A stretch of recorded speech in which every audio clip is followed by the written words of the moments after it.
Black and Blue Banter.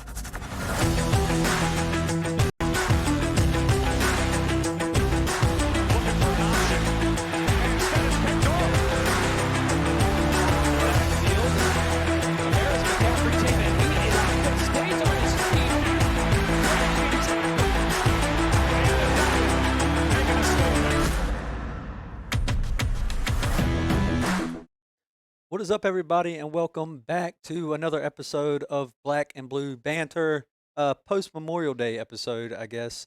It has really been kind of blistering hot here. So we've got a lot of news to get to. I've got another guest on tonight. I had him on before the draft. Some of you might know him, seen him, heard of him. If you've watched the show, you definitely seen him up here. Edgar Salmingo is back. Edgar, what's up, buddy? How you doing? What's up? I'm doing good. How are you? Good, man. Doing good. Did you have a good Memorial Day weekend? Do you have some time off with the family?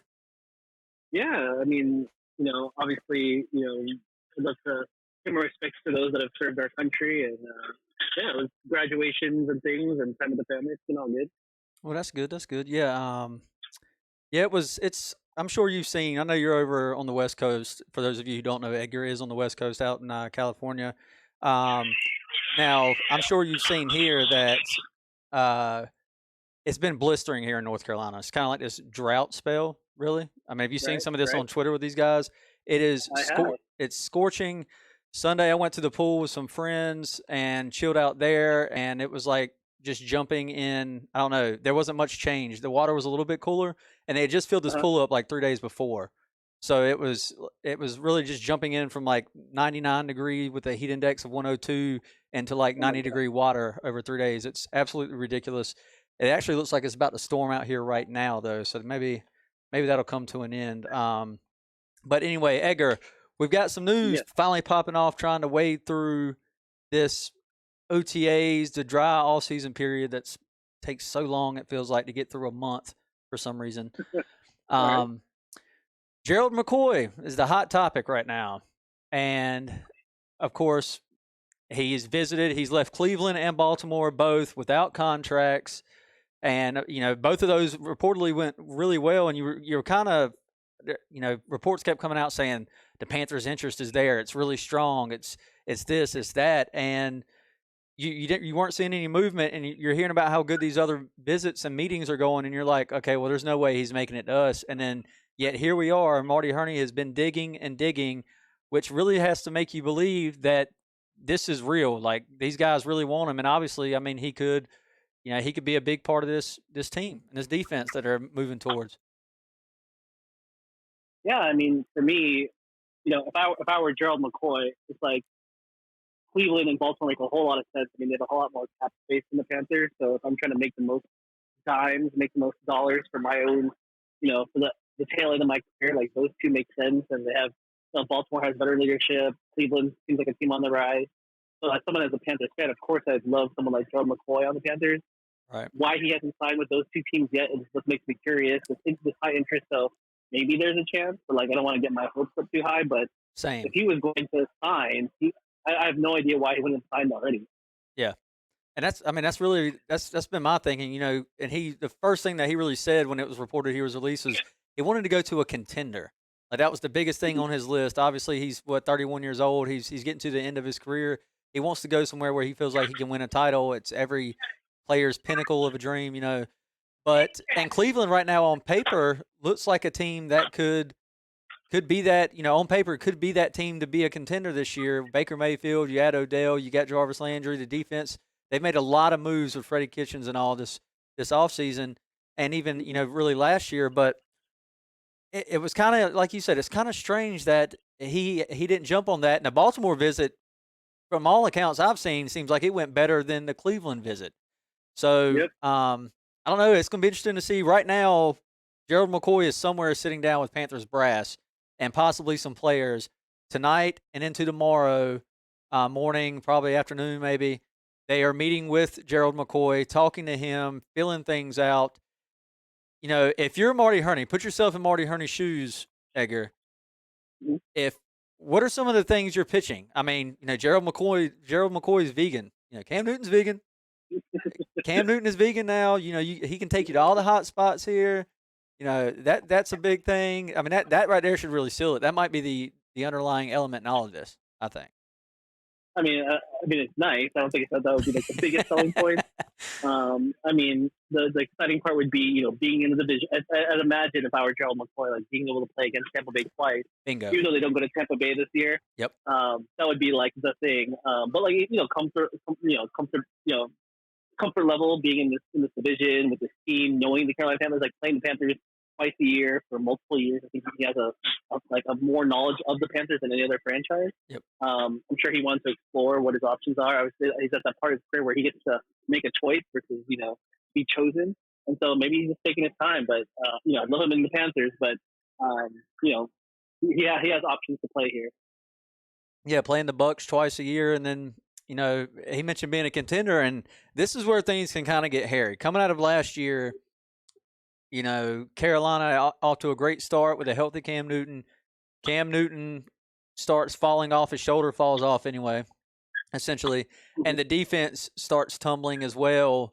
It was just a recipe for disaster that second half of the season, but you saw the potential once again that was there, and you've got guys, you've added to your wide receiver room, which we're going to hit on in a little bit, but you've added to that. You've gotten some more dynamic playmakers there. You've completely revamped the defense and going more 3-4, and I mean that's pretty much been set in stone now.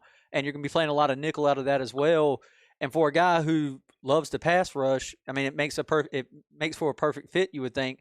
But the contender part, from that aspect, if you're looking at Carolina and Cleveland, a lot of people would say right now Cleveland's is more set up just because the way they're trending. Whereas, towards the end of last year, Carolina was trending down. But I really feel like they've made some moves to kind of trend back up. And obviously, a lot of that hinges on Cam Newton's shoulder. But if you're choosing between Baltimore, contender-wise, between Baltimore and Carolina, I think Carolina has the edge there. I mean, wouldn't you feel like Carolina's more of a contender for a Super Bowl this year potentially than Baltimore, who still don't really know what you have in Lamar Jackson yet? Right. I mean, to me, obviously, I think the Panthers, with a healthy Cam Newton, are a Super Bowl contender every year. Just like you said, just straight quarterback, Cam Newton is far and away better than Lamar Jackson. At least for now, way better than Baker Mayfield. So if I had to put my money or put my chips in, if I had to gamble, I'd rather bet on the Panthers than those two teams. Yeah, for sure. And you kind of mentioned cost and who has the most money for him. And Carolina has plenty of money to make this move work. I mean, even if it's on the higher end of the contract, not that that's what we would want, obviously, but even if it is on the higher end of the contract pay salary range for him, but against these other teams, Carolina still can make that happen. They have $7.5 million coming in this weekend from Matt Cleo, which they don't even have to wait for that. That's really beside the point. I brought that up, just kind of throwing it out there. There's I've seen other people talk about it, but that's really a minute point in this situation because if Carolina can, they want to lock this up immediately. They don't want Gerald McCoy leaving town tomorrow without a contract because when he goes home, he gets to sit and think about those other teams again and potentially set up another visit. So they have the money. They can make this work. But, there's also this talk about safety. What are we doing with safety? And I think at this point, I'm starting to lean more towards that they really feel like that Rashawn Golden could be where they want to go with that. I've been saying all along, I still feel like free agency is a spot to hit safety. But the more these reports come out and the more they talk about Golden, I'm not so sure that they're just going to dive into safety and free agency.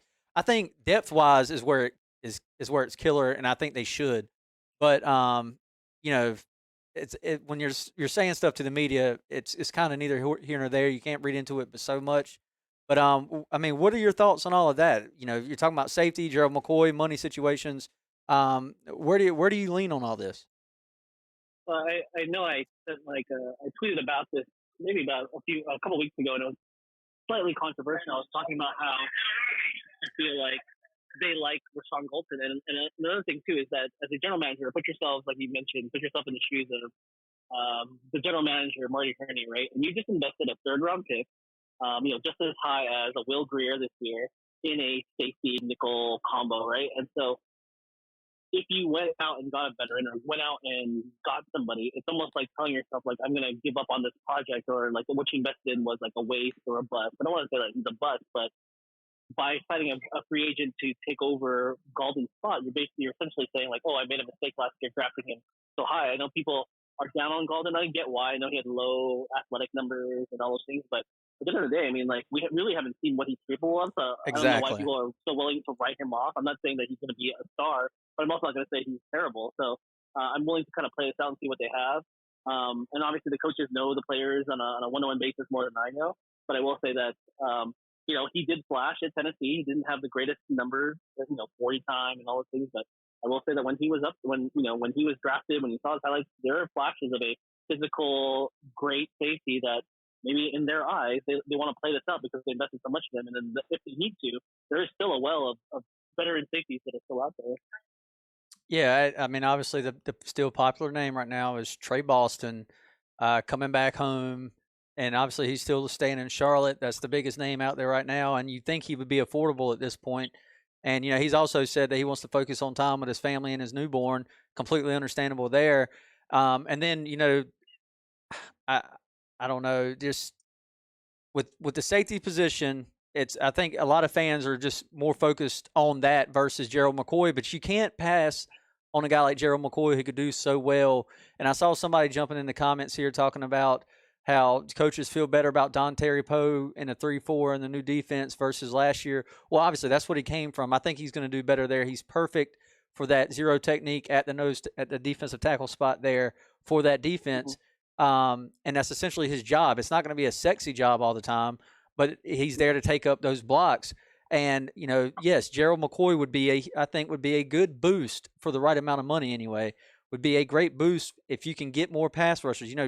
Quan Short and the guys were talking about it day after OTAs to Max Henson, saying how much faster this front is than last year already with the addition of Brian Burns, Christian Miller, Bruce Irvin, and the new defense and all these edge rushers.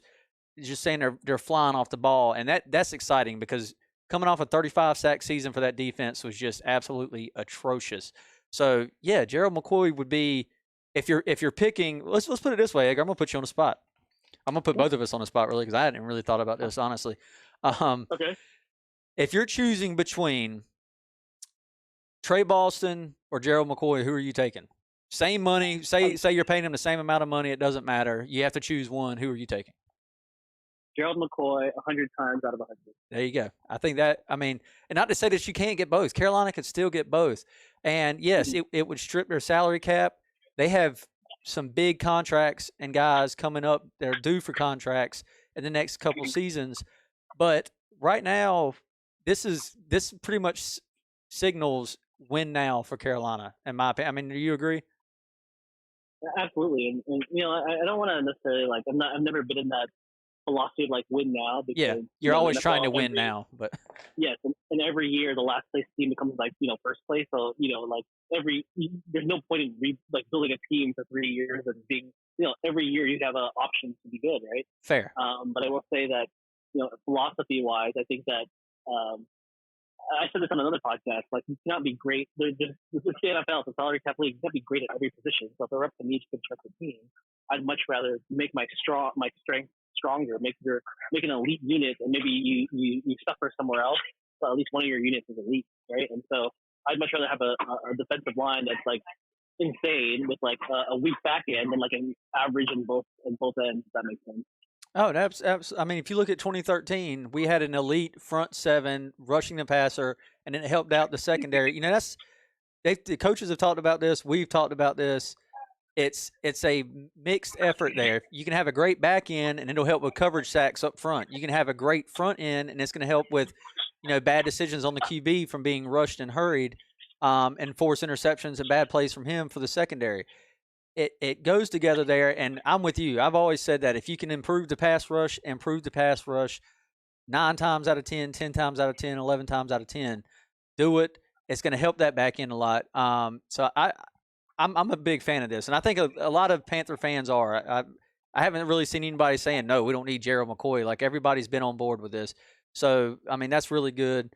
But kind of moving on from the McCoy talk, we'll find out, hopefully – it's going to be a long 24 hours, I guess. We'll see if he leaves. I don't know. He's kind of been leaving everywhere and going to talk. Keep saying he's going to talk with family. So I'm assuming tomorrow maybe he goes home to talk with family too before he makes a final decision. I would love for them to come out and say he's not leaving Carolina. He's signing a deal. Uh, What would you like to see on that deal though? A 1 year, 2 year deal? 1 year would make a lot of sense for him. He can come out there, prove himself again, then maybe go make one last big contract, or 2 years. I mean, like a 1 year with a second year option might be, the other kind of elephant in the room here is that what does this mean for Vernon Butler? I mean, they did not renew his 5th year option. Yeah, I consider I him don't know all. if they, I think Butler's gone. yeah, but I don't even know if they even consider him like is he even worth playing this year? You know what I mean? Like, is he Yeah, if you sign Joe McCoy, that like you don't even get to see what he's capable of, right? And so, if you're really serious about moving on from Vernon Butler, then someone like Gerald McCoy might be worth like a 2 year type option, even longer with like with guarantees or a longer option where you can cut him and there's less cap hit. But if you're serious about what you're going to do after Vernon Butler leaves, then yeah. You there? yep, okay. Okay. I thought I lost you there for a second. But yeah, I don't know. It's gonna be interesting to see how it plays out. If it would be a huge land if they can get him, obviously. We'll just have to see what happens over this next 24-hour period. And hopefully Marty Herney can work some magic. If he lands this, Marty Herney has had one hell of an offseason considering where I thought we would be going into 2019. Yeah, and also like if Joe McCoy doesn't end up going to Carolina, I think no one's gonna fault the Panthers or Herney and say like, oh, you should have had this. But I Agreed. will say like another person that they brought in that's still out there, Alan Bailey, Yeah. 3-4 defensive end, is still out there as well. So I think the Panthers are interested in pairing Poe and Short with somebody else that's a veteran, strong, experienced player that has production. So I wouldn't like necessarily like be depressed if that's not the direction that they go, but I still want to see where this Allen Valley thing plays out, and maybe because June 1st is just right around the corner, maybe that becomes the domino for them to finally make a move there. Yeah, it'll be fun to watch. I'm just glad they got him in the building because initially when they reached out, that was no surprise. Of course, Mhm. you gotta do your homework and see what's available out there. But and I was glad to see that. But when the talks intensified and they finally got him in for a visit, it was like, okay, they're not wasting time. Like they're not gonna bring him in here just to say, oh, that's too much money. Like they're bringing him in here. They know that they want to get him and not let him leave. So good stuff there. And Edgar, I guess you saw Jake Delhomme and Jordan Gross are going to be splitting color analyst duties in place of Eugene Robinson this year for the Panthers broadcast with Mick Mixon and all. That could be Yep. fun, man. I'm looking forward to that. Yeah, I mean, there's something about not only are they people that know football really well, but they know this team very well, and so getting their insight from not just Eugene Robinson was here and he had a presence and Yeah, he did a decent job on the call, but there's nothing more than like Jake DeLope, who was a leader, Jordan Gross was a leader, and have been you know in contact with this franchise for so long. I think getting that insight will be almost like a Tony Romo light. Like they know football and they know this team that we can get more insight and more background on what they're doing and what they're planning more than say someone like Eugene Robinson. yeah, I completely agree there as well. Just 100%. Jake also has that. Jake had a lot of fire in his playing days. Diehard Panther fans know that they've seen it. So I'm interested to see like maybe some little bit of that come out. The fact that he's in the Panthers broadcast booth, you can't go but so far, obviously. But I'm hoping maybe Right. he, in these close, tight games, tough situations, he brings a little bit of that. And I'd love to see some of that Tony Romo play calling stuff out. Of course, with Cam Newton and the new offenses in this decade, I'm sure he can read a lot of those new RPO plays and stuff too. But a lot of things have changed since he was quarterbacking the Carolina Panthers, and of course Jordan Gross. I just look forward to him hopefully calling out a good left tackle's name for the Carolina Panthers this year because if Greg Little can pan out, man, that'll be a big boost as well. So, um, but yeah, that was cool, and you know the Panthers being featured on All or Nothing Amazon. Did you watch the Cardinals edition of All or Nothing on Amazon? I watched the episode where the Panthers are on it. Yes. Dude, I started that thing just because of this, just to kind of get a feel. I knew it was going to be like, the documentary style, but I was trying to compare it to like Hard Knocks, and they're pretty similar. But I was watching, and it immediately hit me. I was like, oh, this last episode is going to be the Panthers, and I've got to wait through all 8 to make it. Like, that's not going to happen. I think I watched like the first 3 or 4, and then I jumped right to the NFC Championship game, and it was wonderful for us. They sure made it seem like downplay it as sad, but I enjoyed watching it anyway. But I'm curious. It's based on the 2018 season. I'm curious to see a couple of storylines and how things maybe transpired behind the scenes that we didn't get to see as fans and hear Mhm, about. And of course, one of those being Cam's shoulder. mhm, And I don't know, how much access they're really going to have to that because it sure seemed like they were trying to keep a lot of that stuff in the house. Not like trying to hide or cover up anything. Just when they didn't really know what was going on, they didn't want to put out something that was false either. Um, mhm.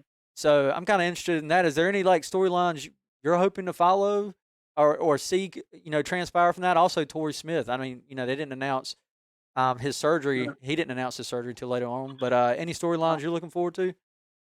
I mean, that's the big one. I mean, I have no idea how much they're, because it's Amazon and it's not like HBO. I'm sure it's a little bit more, reserved and not as full access. Right.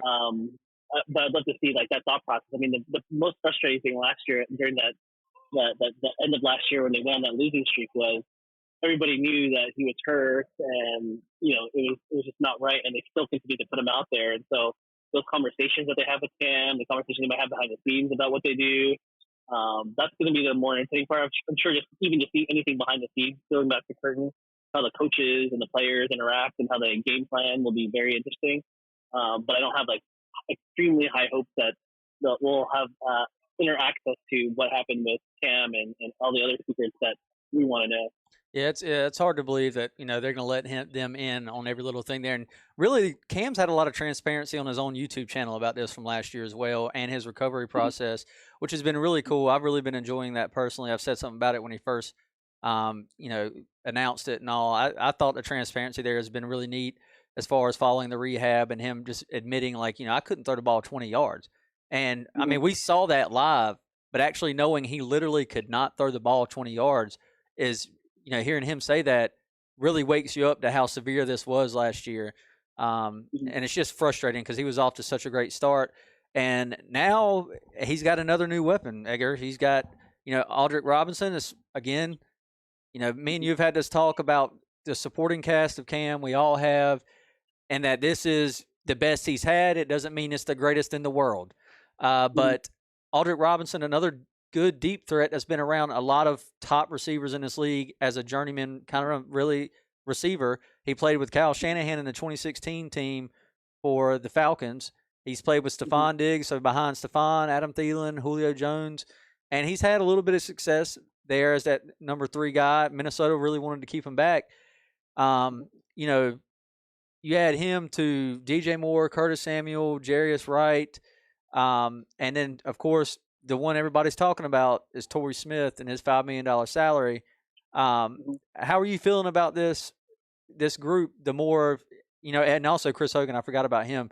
It just really mhm, this one kind of shocked me. Chris mhm, Hogan was kind of like, oh, nice. This is a nice good value. And this is a bit of a surprise, not a complete shock. We need depth there, and this guy has shown what he can do. But the Aldrick Robinson one really just kind of floored me. But I like him better personally. Nothing against Torrey Smith. I think Torrey Smith is a fantastic human being. I love everything he does for the community. But I personally kind of like the Aldrick Robinson move for the deep threat and route running skills to pair mhm. with Cam and these other receivers. I mean, where are your thoughts on the Aldrick Robinson signing?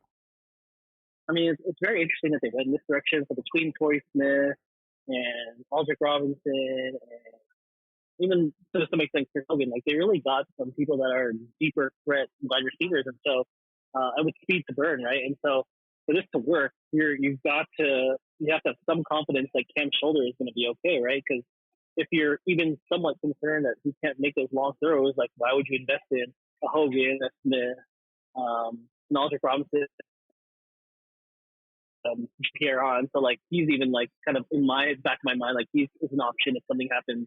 Because you have all these players, Terry Godwin, people that could really burn down the field, and so if Cam is not right, then you have all these players that you really can't utilize them. Right. And And so does this mean, are you paving the way for a Heineke, a Greer, or Allen in case doesn't happen? Between them, Curtis Samuel, DJ Moore, like you are really setting up yourself, like you mentioned, a real arsenal of these deep threats that like really open up the underneath for Christian McCaffrey. But for you to have that threat, that implies that you have a quarterback that can get the ball downfield. And so I'm excited. I'm hopeful that Cam is ready. His shoulder is healthy. But I'm just like nervous optimism that this can actually work. Yeah, and I put out a tweet from the show page, video from the 2017 wild card game. I don't know if you saw it or not, but basically that throw where at the end of the 2017 season, Cam was working with practice squad receivers essentially. Uh, Uh-huh. you know, Kalen Clay, the pass in the end zone in the first Yep. quarter, where he drops a beautiful throwing you open ball to Kalen Clay. He drops it. Gano misses the field goal immediately after that play, get no points. The Panthers end up losing 31-26. Yes, that drop Mhm. makes a difference because obviously they win the game if they had scored that early. Um, Mhm. but it's just a lot of people always say like Cam can never elevate players around him, and I feel like he's done that pretty much throughout his whole career. Yeah, I mean he's had his share of misses. Every quarterback is going to, but he has had I feel like much more a bigger share of big games where people drops have let them down, injuries, just not having a great cast around them, and so many people talk about putting good talent around a young QB on a rookie contract the first 5 years, and it's kind of really this kind of backs that statement, Edgar. When you really think about it, I Uh, mean, you're in 2019 now with Cam Newton, his ninth season, and he is going through his second shoulder surgery. You don't know that he's going to come back completely healthy from it either. That's the biggest mystery this whole offseason, and even going through halfway into next season because his shoulder seemed fine. Halfway through last season, he got hit, and all of a sudden it was a problem. So you're in 2019. You finally got potentially his best supporting cast, which again doesn't mean it's the greatest in the NFL or even top five for that matter. But now you don't know if he's going to actually get to use it, and it's frustrating as a fan and just onlooker naturally. But mhm. I don't know. It's just it's so frustrating. I really hope, like you said, they're getting all these guys that can stretch the field and do all these things, which you have to really prepare for that anyway. You can't sit there and say, "Oh, well, we don't know if Cam Shoulders can be able to throw the ball 40 yards downfield, so we might as well not get guys that can stretch the field." Like, no, you have to Yeah. make defenses defend the whole length of the field. So it's gonna be interesting to Yeah, watch unfold.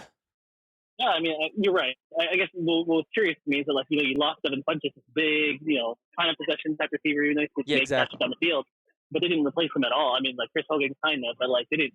They totally went opposite of that mold of a wide receiver. And so, yeah, in a dream world, I'd love to see Cam healthy and utilize those guys and have an offense like in 2015 where it was just every week you could count on the offense. But I'm again, I'm cautiously optimistic. Yeah, you have to be. I mean, you can't. I don't know. I feel better. I'll put it this way, like I was kind of saying earlier with the defensive things. I feel better right now going into 2019. I feel a lot better than I did uh, early February this time, or even end of February, early March. Like going into the draft, I really didn't know the draft was going to tell a lot for me. I'll put it that way. Obviously, the Matt Paradis signing was huge. They started off hot there. But I'm feeling a lot better. The new hybrid defense, Brian Burns, Christian Miller, if Greg Little and Matt Paradis pan out, that's huge. We can't express that enough. Depth is still an issue in offensive line. We understand that, but right now you have to roll with the punches and what you got and what they have on paper. Again, on paper, just like the Cleveland Browns or in any other team that made good moves this offseason. All this is on paper. How many years in a row did we say, man, the Bucks really put together a good team on paper this offseason, and then they shit the bed, come Yep. the upcoming season. So you got to put paper on the field. None of it matters. You saw Freddie Kitchens up there in Cleveland today talking about how much Odell Beckham is missing, not showing up at OTAs with the offense and all this, which that's all debatable too. But it's going to be interesting, Edgar. I am I mean, ready. I'm ready for camp and all, man. This is killing me. I know. I mean, I need your optimism. Like, just going into this next month, like I'm more pessimistic than I usually am.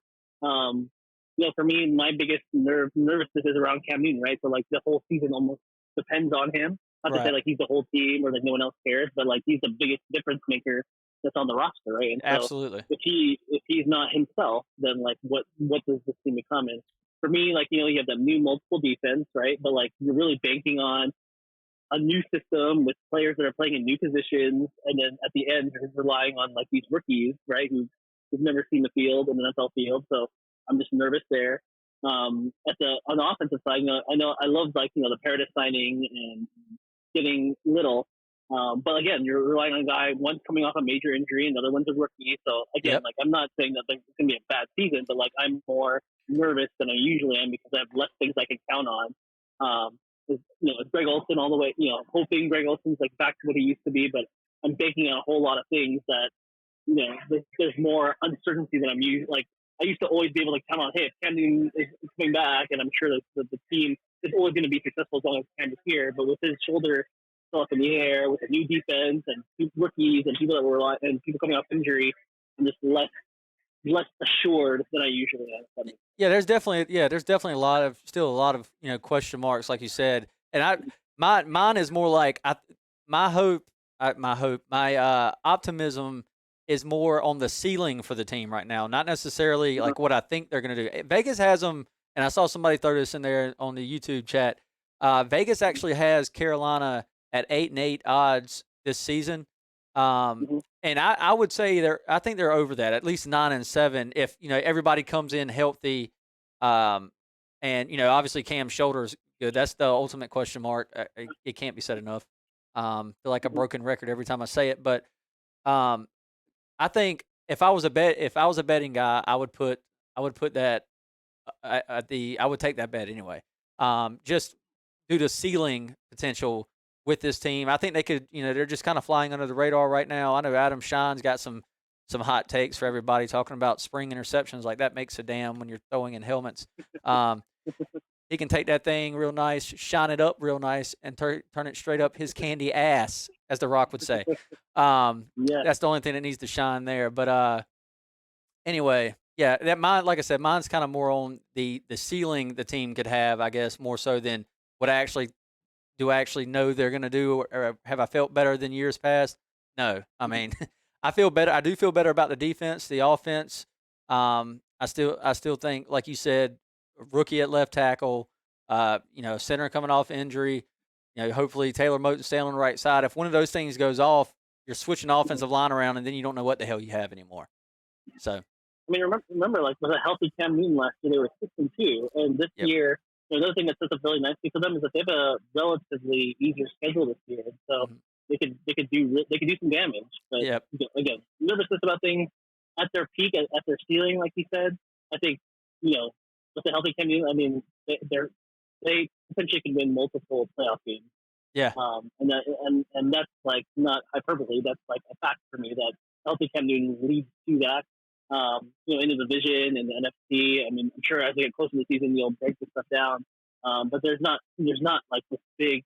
I know the Saints are the bad team, but or the bad the favorites in the Yeah. division. Of course. But and obviously people don't put that much stock into that last game. But hey, like they're not the Saints and the Falcons are not this much better than the Panthers. At our peak or at their best, they're not that much better than the Panthers. I agree. Like, I mean, the perfect example, potentially the strongest Saints team this year. I mean, the last 2 years was the 2017 team, which Cam Newton with no receivers essentially, and Devin Funchess playing with practically one arm, Mm-hmm. nearly beat them in that wild card game. Really should have, because he played one of his career best games. Going back to it, one of his career best games in New Orleans on the road, had them on the ropes. Like I said, if Kalen Clay catches that touchdown early on, who knows what happens? They're going to the divisional game.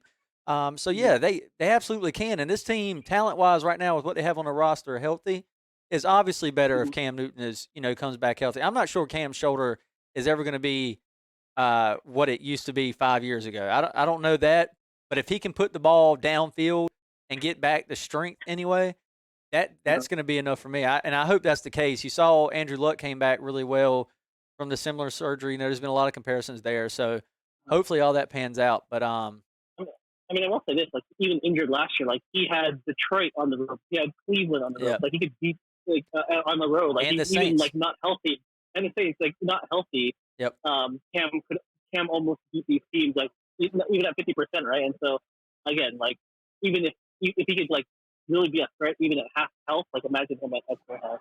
Yep. And then you had some injuries on defense too. There's, that's a lot of recipes. I mean, a lot of stuff went into that recipe for disaster in that season. It was frustrating, but Mhm. again, we're on to 2019, so that's what we're gonna focus on. Edgar, I'm gonna let you roll, man. I know you got stuff to do, and we're kind of running up on the time. We kind of hit on earlier anyway, so this has worked out perfect.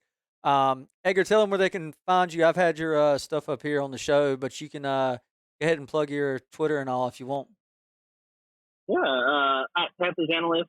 Really looking, really studying this offseason, trying to see what these new additions, what they bring to the team, and so I'm really excited to do more clips and more video stuff, Twitter threads on that stuff while we wait impatiently for the season to get here. I think it's 99 days until the season, so we got a lot of talk and Twitter stuff to handle until we get there. Yeah, a lot of overblown hype too. I'm sure that's gonna come from the long waits and the days. Like tomorrow, I'm sure there'll be all kinds of stuff being talked about with Gerald McCoy.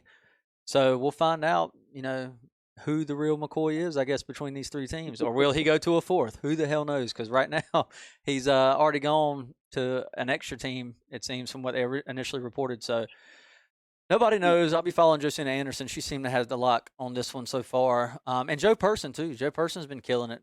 Covering this Yeah, stuff with Gerald. So anyway, well, guys, y'all go ahead and like and follow us right here on Facebook, YouTube, Twitter.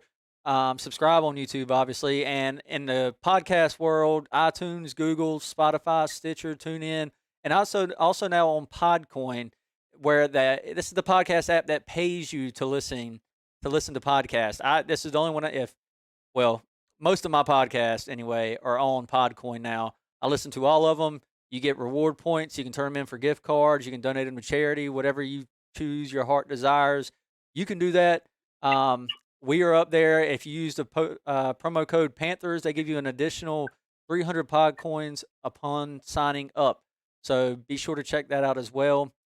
For Black and Blue Banter, I'm your host, Trip Morgan. Thank you for tuning in.